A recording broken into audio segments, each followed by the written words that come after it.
So who wants to take a look with me at the New York International Coin Convention that has just happened over in New York at the Intercontinental Hotel? Let's take a quick look right now.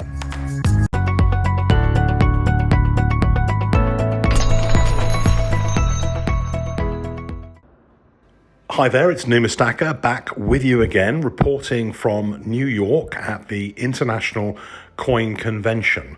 And I had a great time, a pretty short trip, but a really, really nice time in a beautiful New York. And I've come to bring you guys some of the videos of the wonderful coins that were being sold that day at the Stack's Bauer auction. And it's probably true to say that while the modern coin market has been just a little bit subdued and depressed over the last half of 2021, the rare coin market is as healthy and thriving as ever. And here are some of the absolutely gorgeous coins that I picked out that had I had enough money to buy them, I would have made bids for these coins, but these were on my wanted list or my hit list of the ones that I thought would be really nice for my own collection.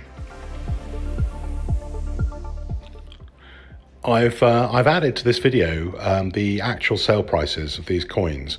I have to say that pretty much all of them went for around 30 to 40% more than I was predicting and I had within my own buying budgets. High quality hammered British coins seem to be a big favourite, particularly if they've got something special about them, like this groat with a rather lovely portrait of Henry VIII on. And I think that anything which is hammered and a little bit larger size or with great presence seems to always do very well. Elizabeth I sovereigns, half sovereigns, anything like this, which is, has got a really nice kind of large surface area, not clipped, high quality, not bent, anything which gets a proper grade at PCGS or NGC seems to be very, very popular and do very well at auction. I guess if I were to have one or two nice hammered coins in my own collection, it would be something like this Elizabeth I sovereign, which is absolutely magnificent. And also that previous half sovereign from James, which I think is also pretty amazing. And I mean, these things are now well out of pocket money prices, so you have to have a pretty deep pocketbook to buy any of these kind of coins now. There are some denominations and some monarchs that still represent a certain value. James I, Laurel, Unite, you've got earlier half nobles, quarter nobles. Some of the coins are still not targeted at the moment, but I think some of that will change. So if you're looking for value buys, buy good quality coins that are still affordable in that hammered coin series. This little silver coin is one that particularly took my fancy. It's a pretty rare coin and it went for a pretty good amount of money. It's a Pontefract siege coin. You tend to see two types of siege coins over here. One is the Newark siege, the other one's the Pontefract siege. Pontefract seem to be a little bit rarer than the Newark ones as well. I added this one and in fact another 5 guinea piece into the video because there's a lot of fans of this denomination. I think they don't necessarily offer the best value proposition, but they're a kind of blue chip British coin investment. And this one I thought was particularly lovely because you don't often see these 5 guinea pieces with the dual portrait on. And I think that just adds a touch to make this kind of coin absolutely brilliant for a more advanced collection. So yeah, those are coins I probably wouldn't have bought for myself, but I thought you guys might have been very interested. This is the coin I might very well have bought for myself. The reason I picked this one out is pretty obvious. It just has an absolutely amazing look. I mean, it's a beautiful condition in terms of the surface. and it's got a totally surreal toning on both sides. It is just an absolutely wonderful coin, and there's a lot of collectors over in the UK who would love to have had that one in their collection. There weren't a whole load of guineas in the sale, but I picked this one out as one that has a really, really nice quality to it. It may not be the best graded, but it's a really nice MS grade and just the coin that I would probably target if I was spending my own money at the auction. This is one of the coins that I wish I had spent the extra money and bought. It is probably the best graded gilt halfpenny, and it just looks absolutely stunning. So this is a copper coin gilded with gold by the Soho Mint, and I've never seen a coin like this in better condition. It is absolutely gorgeous. It's sold for a premium price, but it's well worth, I think, every penny of the price paid for it.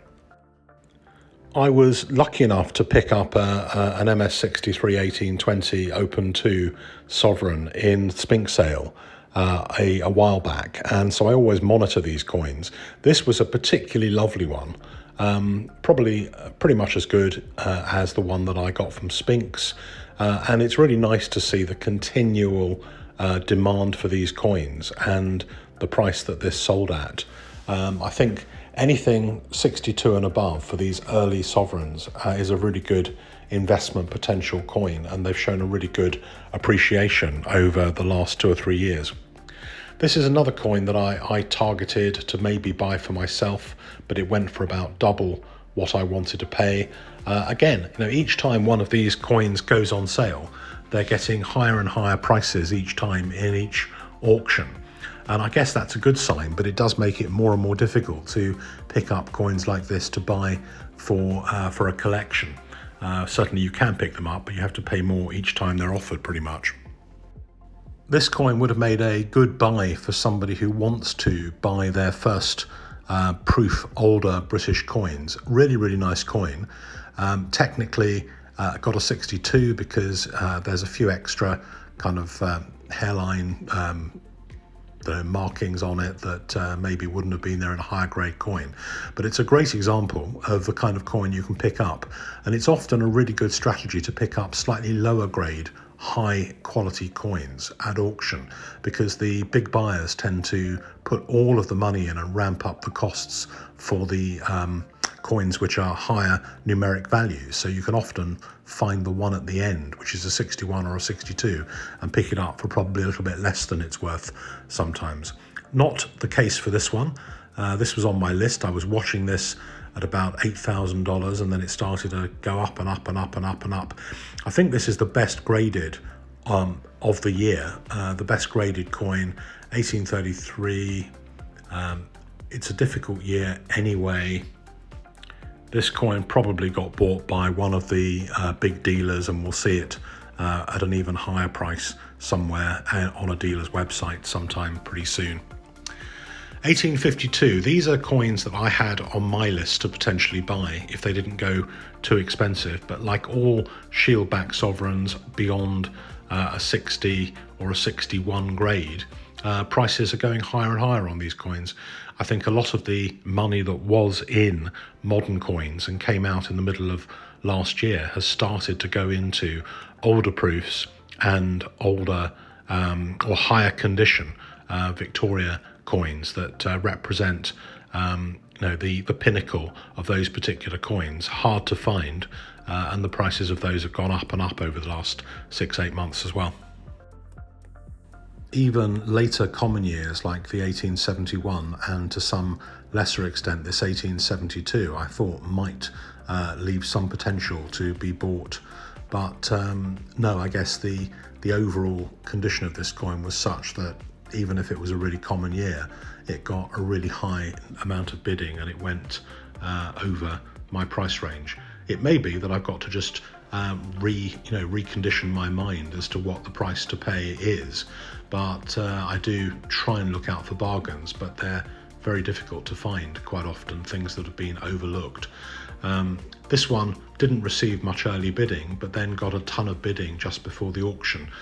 Beautiful coin, 1839 shilling in 64 cameo, and another one that was a really, really nice coin to add to a collection, and I wonder where that one has gone off to now. The next few coins that I'm going to show you might be classed as ordinary given some of the ones that I've already presented in this video. However, in reality, for most collectors, none of these coins are really that ordinary. But these last few coins are the kind of things that, with a little bit of saving, or maybe by selling some other coins and then investing just into one special coin, they're the kind of things that you can just about pick up, and they act as a real center point and a showpiece to a collection of sovereigns or a collection of older British proofs. And I would certainly recommend the 1893 and the 1887 proof sovereigns as being things that can possibly be afforded and certainly very low mintage and very desirable. Slightly higher mintage is this one, which is equally desirable in many ways, because there was only one George VI gold coin produced for England, and everybody wants one. So there you have it, a little preview of the Stack's Bowers auction collection at the International Coin Convention over in New York last week.